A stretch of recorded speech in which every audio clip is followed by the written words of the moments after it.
There's a dynamic between these gentlemen. Carl's energy runs so high it nearly jumps out of his skin at any given moment, and Will's placid, yet free-range, easygoing manner belies a knack for attention to detail. While Nick manages to keep an intense focus on both business and breaking drumsticks simultaneously. And these gentlemen play well together, because they play well off each other. Carl's passive, free-for-all emotional state smooth over the rough edges of Nick's willpower and Will's genial, gentlemanly obscenity. Not perfectly by any means, but once they're in the groove, they're all business. The sense of comedy they have together speaks to a great humor in unison rather than just individually, a constant counterplay of verbal joust mixed with the audio-impressionable creation and good-natured barbs. The staccato branch of roundabout drum easily swings across a bridge of keyboards and transported guitar work, while these gentlemen explain exactly what questionable activities each other's mothers were up to. A class act. Will practices slowly, but not gently. A simple enthusiasm pulses through noisy chords and shifts. Carl oohs repeatedly, but he focuses in an instant. Nick is, as expected, a steady rock. Pure focus through and through. Will's eyes go distant every time he reminds himself of lyrics, but he comes back quick. Carl's eyebrows shift like epileptic caterpillars. Nick adjusts everything to the point of absurd personal synchronicity. Nick's expressions rarely modulate until his arms reach an apex. Then his love for drums is briefly expressed in the downward swing. Will uses his legs in the most hilarious Ian Curtis and micro movements burlesque. And Carl's expressions often run an absurd gamut. It's a weird disparity between Carl and Nick. They represent a strong duality in the band and one of their more interesting high points.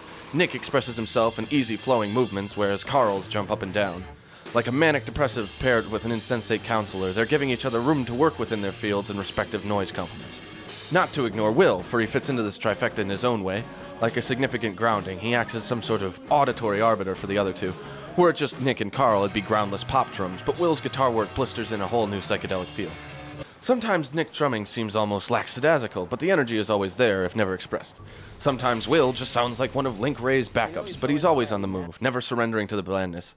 Carl constantly displays an obvious and impressive mastery of everything on his keyboard, down to the minutest movements. Sometimes it's hard to take an accurate impression of all three of them at once. They each have such a strong musical footprint of their own. A vocal mishap and a drum hits just a bit louder, it's almost to the point of subconscious, it seems. They don't blink, they just compensate. Like an engineering crew in a submarine, they refuse to let it sink, even if they have to patch it up with the rawest materials available. The Greening are a perplexing noise. There's substantial imagination in the lyrics, but not a crowded overload that is distracting and overburdened with impotent imagery. However, something that manages to keep in finesse and away the vice of pretentiousness. They're good and catchy and talented. They know each other. They're not just some guys from high school thrown in together who are almost afraid of each other's talent. They're willing to aggressively pursue any sort of song they can build with each other. Make a mistake, make the mistake into a song all on its own. It's not so much progressive as experimental. Some bands are redeeming in their lack of redeeming talent, which is the same entertainment you get from trashy television and bloody non-movies. They've got a good sound, not the best or truly perfect by any measure, but there's no screaming into the ether or fear with these guys. It's power pop about women, not torrid love affairs with no passion. It's music escaping from the pointless, mindless drivel that's captured too much of what we hear on the radio and in clubs these days that makes you want to detonate blood from every available orifice. There's no implausible lyric chains trying too hard to impress or overt audio predatory overproduction. It's good music.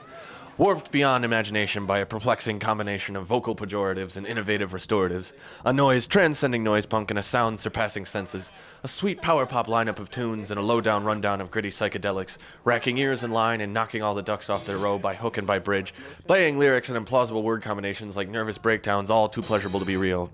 But reality unwinds around those elaborate reigns of sonic sensation, and all you know is the sweet, sweet groundwork of the Greening. Really?